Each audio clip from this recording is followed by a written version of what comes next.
السلام علیکم ورحمۃ اللہ وبرکاتہ۔ معزز ناظرین، یہ کہانی ہے ایک باپ اور بیٹے کی کہ جنہوں نے رہتی دنیا تک کے لوگوں کو یہ سکھایا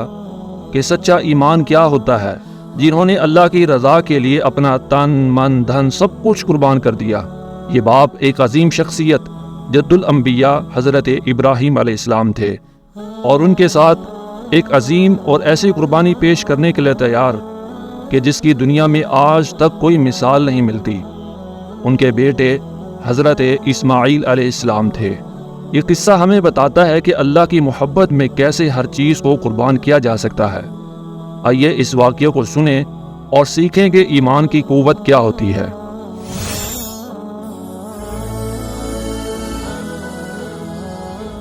معزز ناظرین و سامعین، حضرت ابراہیم علیہ السلام اور حضرت اسماعیل علیہ السلام کی قربانی کا واقعہ ویسے تو آپ نے شاید بہت بار سنا ہوگا، مگر اس واقعے کے حوالے سے بہت سی باتیں ایسی ہیں کہ جو عام طور پر آپ اکثر سنتے تو ہیں مگر ان کا حقیقت سے کوئی تعلق نہیں ہے۔ تو میں آپ سے گزارش کروں گا کہ آج کی اس ویڈیو کا کوئی بھی حصہ سکپ نہ کریں اور مکمل ویڈیو کو غور سے سماعت فرمائیں تاکہ آپ اس واقعے سے متعلق چند ضروری حقائق سے بھی واقف ہو سکیں اور اصل قصہ کیا ہے اسے جان سکیں۔ معزز ناظرین و سامعین، حضرت ابراہیم علیہ السلام وقتاً فوقتاً ملک شام سے اسماعیل علیہ السلام اور ان کی والدہ کی خبر گیری کے لیے آتے رہتے تھے۔ جب آپ کا بیٹا اس قابل ہو گیا کہ باپ کا ہاتھ بٹا سکے تو اللہ تعالیٰ کی طرف سے حضرت ابراہیم علیہ السلام کو ایک نیا امتحان پیش آیا۔ وہ یہ کہ انہوں نے خواب میں دیکھا کہ وہ بڑی دعاؤں اور آرزوؤں کے بعد بڑھاپے میں ملنے والے نہایت عزیز بیٹے کو ذبح کر رہے ہیں۔ چونکہ نبی کا خواب بھی اللہ کی طرف سے وحی ہوتا ہے، اس لیے انہوں نے اسے اللہ کا حکم سمجھ کر کسی بھی تردد کے بغیر اس پر عمل کا پکا ارادہ کر لیا اور بیٹے سے کہا کہ اے میرے پیارے بیٹے، میں خواب میں دیکھتا ہوں کہ میں تجھے ذبح کر رہا ہوں، فانظر ماذا ترا، سو دیکھ تو کیا خیال کرتا ہے۔ بیٹے کی رائے پوچھنے کا مطلب یہ نہ تھا کہ اگر وہ بیٹا نہ مانتا تو حضرت ابراہیم علیہ السلام اللہ کے حکم پر عمل نہ کرتے، بالکل ایسا نہ تھا، بلکہ وہ اپنے ساتھ بیٹے کو اللہ کے حکم کی اطاعت میں شریک کرنا چاہتے تھے، اور انہیں امید تھی کہ بیٹا اللہ کے حکم کی تعمیل کرتے ہوئے ضرور آمادگی کا اظہار کرے گا، کیونکہ اللہ تعالیٰ نے انہیں حلیم لڑکے کی بشارت دی تھی، اور واقعی بیٹے نے یہ کہہ کر حلیم ہونے کا ثبوت دے دیا۔ یا ابت افعل ما تؤمر، اے ابا جان، آپ کو جس کام کا حکم دیا گیا ہے آپ اسے کر گزریے۔ اس سے معلوم ہوا کہ حضرت اسماعیل علیہ السلام نے اسے محض خواب نہیں سمجھا تھا بلکہ اللہ کا حکم سمجھا، اور کہا کہ اے میرے ابا جان، آپ کو جو حکم دیا جا رہا ہے آپ وہ کیجئے۔ یہ صاف دلیل ہے کہ انبیاء کا خواب اللہ کی طرف سے وحی ہوتا ہے۔ حضرت ابراہیم اور اسماعیل علیہ السلام دونوں نے یہی سمجھا اور دونوں اسے اللہ کا حکم سمجھ کر اس کی تعمیل کے لیے تیار ہو گئے۔ آگے فرمایا ستجدنی انشاء اللہ من الصابرین۔ اس میں حضرت اسماعیل علیہ السلام کی کمال اطاعت کے ساتھ ان کا کمال صبر ظاہر ہو رہا ہے، جو اللہ کے غلام الحلیم ہونے کا نتیجہ تھا۔ اطاعت اور صبر کے ساتھ ان کا اللہ تعالیٰ کے لیے حسن ادب بھی ظاہر ہو رہا ہے کہ انہوں نے اپنی اطاعت اور قربانی کو اللہ تعالیٰ کی مشیت کے تابع قرار دیا کہ اگر اس نے چاہا تو میں اس آزمائش پر ضرور صبر کروں گا۔ فلما اسلما وتلہ للجبین، حضرت ابراہیم علیہ السلام نے اپنے بیٹے اسماعیل علیہ السلام کو پیشانی کے بل گرا دیا۔ معزز ناظرین و سامعین، فلما اسلما وتلہ للجبین، عام طور پر مفسرین نے الجبین کا ترجمہ پیشانی یا ماتھا کیا ہے،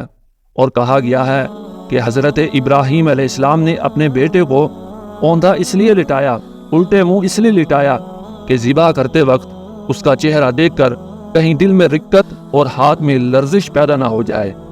بعض نے کچھ آثار بھی نقل کیے ہیں کہ اسماعیل علیہ السلام نے خود ابراہیم علیہ السلام کو ایسا کرنے کی وصیت کی، اور بعض نے لکھا ہے کہ حضرت ابراہیم علیہ السلام نے بیٹے کے کہنے پر اس کے دونوں ہاتھ گردن کے ساتھ باندھ دیے اور اسے الٹا لٹا لیا، اور چاہتے تھے کہ نیچے سے گردن پر چھری پھیریں، مگر یہ سب کچھ اسرائیلی روایات ہیں اور ان میں سے کوئی بھی بات پائے ثبوت کو نہیں پہنچتی، اس لیے ہمیں وہی بیان کرنا اور سننا چاہیے جو مضبوط سند سے ثابت ہو۔ بہرحال اس مقام پر جبین سے مراد ماتھا لینا بہت بعید ہے، کیونکہ جبین کا معنی ماتھے کی ایک جانب ہے۔ ہر آدمی کی دو جبینیں ہوتی ہیں، ایک پیشانی کی دائیں جانب اور دوسری پیشانی کے بائیں جانب ہوتی ہے، اور چہرے کی بھی دو جبینیں ہوتی ہیں اور پیشانی ان دونوں کے درمیان ہوتی ہے۔ لغت کی مشہور کتاب قاموس میں لکھا ہے کہ ماتھے کے دونوں جانب والے کناروں کو دو جبینیں کہتے ہیں، اس لیے اس کا ترجمہ یہ کرنا زیادہ درست ہے کہ اس نے اسے پیشانی کی ایک جانب گرا دیا، یعنی حضرت ابراہیم علیہ السلام نے اپنے بیٹے حضرت اسماعیل علیہ السلام کو ذبح کرنے کے لیے پیشانی کی ایک جانب لٹایا تھا۔ ذبح کرتے وقت کسی بھی جانور کو اسی طرح گرایا جاتا ہے تاکہ حلق پر چھری پھیری جا سکے۔ فلما اسلما وتلہ للجبین، تو جب دونوں نے حکم مان لیا اور اس نے اسے پیشانی کی ایک جانب پر گرا دیا تو پھر کیا ہوا؟ صاحب کشف فرماتے ہیں جواب یہ ہے پھر ہوا جو ہوا، یعنی کہ یہاں اس سوال کا جواب ذکر نہیں کیا گیا، کیونکہ یہ بات بیان میں آنا ہی مشکل ہے کہ اس وقت باپ کے دل پر کیا گزری تھی، فرشتوں کی حیرانی کا کیا عالم تھا، اور اللہ تعالیٰ کے جس کے حکم پر عزیز بیٹے کو ذبح کر رہے تھے کس قدر خوش اور مہربان ہو رہا تھا۔ اس مقام پر مفسرین نے بعض صحابہ اور تابعین سے مختلف آثار نقل کیے ہیں، جن میں سے اکثر کی تو سند ہی صحیح نہیں، اگر صحیح ہو بھی تو ظاہر ہے کہ وہ حضرات واقعات وقت موجود نہیں تھے، نہ انہوں نے رسول اللہ صلی اللہ علیہ وسلم سے وہ باتیں روایت کی ہیں، اور نہ ہی اپنی معلومات کا کوئی اور معتبر ذریعہ بتایا ہے۔ حافظ ابن کثیر رحمۃ اللہ علیہ نے البدایہ و نہایہ میں اسماعیل علیہ السلام کے قصے کا ذکر کرتے ہوئے لکھا ہے کہ یہاں ذکر کیے جانے والے اکثر آثار اسرائیلیات سے لیے گئے ہیں، اور قرآن مجید میں جو کچھ مذکور ہے وہ اس عظیم و شان معاملے اور طاقت سے اونچے امتحان کے بیان کے لیے کافی ہے، اور یہ کہ ان کا فدیہ عظیم ذبیحے کے ساتھ دیا گیا، اور حدیث میں آیا ہے کہ وہ ایک مینڈا تھا۔ وَنَادَيْنَاهُ أَن يَا إِبْرَاهِيمُ، تو جب اسماعیل علیہ السلام کو حضرت ابراہیم علیہ السلام نے چھری چلانے کے لیے ذبح کرنے کے لیے لٹایا تو ہم نے اسے آواز دی، اے ابراہیم، یقیناً تو نے خواب سچا کر دکھایا۔ مفسر سلیمان الاجمل نے فرمایا کہ اگر تم کہو کہ اللہ تعالیٰ نے ابراہیم علیہ السلام کو کیسے فرمایا کہ تو نے خواب سچا کر دکھایا، حالانکہ انہوں نے خواب دیکھا تھا کہ وہ اپنے بیٹے کو ذبح کر رہے ہیں، خواب سچا تو اسی صورت میں ہوتا تھا کہ اسے ذبح کر دیتے، تو میں کہوں گا کہ اللہ تعالیٰ نے خواب سچا کر دکھانے والا اس لیے فرمایا کہ انہوں نے اپنی پوری کوشش اور طاقت صرف کر دی تھی، جو کچھ حضرت ابراہیم علیہ السلام کر سکتے تھے، ذبح کرنے والا جو کچھ کر سکتا ہے وہ سب کچھ حضرت ابراہیم علیہ السلام نے کیا، تو اللہ تعالیٰ کو جو مطلوب تھا وہ انہوں نے ادا کر دیا، اور وہ تھا اللہ تعالیٰ کے حکم کے لیے پوری طرح مطیع اور فرما بردار ہو جانا۔ اِنَّا كَذَلِكَ نَجْزِي الْمُحْسِنِينَ، یعنی ہمارا دستور ہے کہ ہم نیکوکاروں کو ایسے مشکل حکم کر کے آزماتے ہیں، پھر انہیں ثابت قدم رکھتے ہیں، جب وہ اس آزمائش میں پورے اترتے ہیں تو ان کے درجات بلند کرتے ہیں، اور جس آزمائش میں ہم انہیں ڈالتے ہیں اس سے نکال بھی لیتے ہیں، جیسے کہ ابراہیم علیہ السلام کو آگ کی آزمائش میں ڈالا اور وہاں سے سلامت نکال بھی لائے اور ان کا درجہ بلند کر دیا، اسی طرح بیٹے کی قربانی کی آزمائش میں بیٹے کو بچا لیا اور ان کے درجات بھی بلند کر دیے۔ ان ھذا لہو البلاء المبین، یعنی بوڑھے باپ کو اکلوتا بیٹا ذبح کرنے کا حکم جو کام کاج میں اپنے باپ کا مددگار بننے کی عمر کو پہنچ چکا تھا، یقیناً یہ باپ بیٹے دونوں کے لیے کھلی آزمائش اور بہت سخت امتحان ہے۔ وَفَدَيْنَاهُ بِذِبْحٍ عَظِيمٍ، اور ہم نے ایک بڑا ذبیحہ اس کے فدیے میں دے دیا، یعنی کہ ہم نے اسماعیل علیہ السلام کے فدیے اور بدلے میں ایک عظیم ذبیحہ دیا۔ یہ ایک مینڈا تھا جو ابراہیم علیہ السلام نے اللہ تعالیٰ کے حکم سے قربان کر دیا۔ اسے عظیم اس لیے فرمایا کہ وہ اسماعیل علیہ السلام جیسے عظیم شخص کا فدیہ تھا، اور اس لیے کہ اس کی قربانی عظیم عبادت تھی جو قیامت تک کے مسلمانوں کے لیے سنت قرار پائی۔ معزز ناظرین، کچھ تفسیری روایات میں اس مینڈے کا جنت سے آنے کا ذکر آتا ہے، اور یہ بھی کہ یہ وہی مینڈا تھا جو حضرت آدم علیہ السلام کے بیٹے نے بطور قربانی دیا تھا۔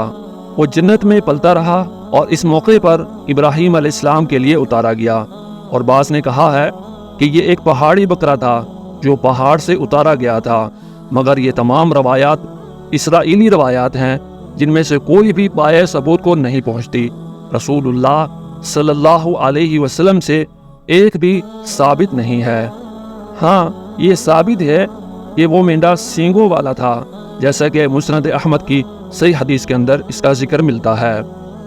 معزز ناظرین، حضرت ابراہیم علیہ السلام نے اللہ تعالیٰ کے حکم کے مطابق مینڈے کو اللہ کی راہ میں قربان کیا۔ اللہ تعالیٰ نے باپ بیٹے کی اس ادا کو شرف قبولیت سے نوازا اور قیامت تک کے لیے اس عمل کو حج کا حصہ اور صاحب استطاعت مسلمانوں کے لیے ضروری قرار دیا۔ معزز ناظرین و سامعین، حضرت ابراہیم علیہ السلام اور حضرت اسماعیل علیہ السلام کی اس قربانی کا واقعہ ہمیں یہ درس دیتا ہے کہ ایمان کی طاقت کتنی عظیم ہے۔ ایک مومن اللہ کے حکم پر اپنی جان اور مال سب کچھ قربان کرنے کے لیے تیار رہتا ہے۔ ہم امید کرتے ہیں کہ آج کی یہ ویڈیو آپ کو پسند آئی ہوگی، اور اگر آپ کو ویڈیو پسند آئی ہے اور آپ کے علم میں تھوڑا سا بھی اضافہ ہوا ہے تو آپ کا بھی حق بنتا ہے کہ ویڈیو کو لائک اور دوسروں کے ساتھ شیئر ضرور کریں، اور کمنٹ میں ہمیں بتائیں کہ کیا آپ کو لگتا ہے کہ حضرت ابراہیم علیہ السلام کے لیے اپنے بیٹے کو ذبح کرنا آسان تھا؟ آپ اس واقعے سے کیا سبق سیکھتے ہیں، اور آپ کی زندگی میں کون سی ایسی چیز ہے جسے آپ اللہ کی رضا کے لیے قربان کرنے کے لیے تیار ہیں؟ ان سوالات میں سے کسی بھی سوال کا جواب کمنٹ میں ضرور درج کریں، اور ہمارے یوٹیوب چینل کو سبسکرائب کر کے بیل آئیکن کو ضرور آن کریں تاکہ ہر نئی آنے والی ویڈیو کا نوٹیفیکیشن بر وقت آپ تک پہنچ سکے۔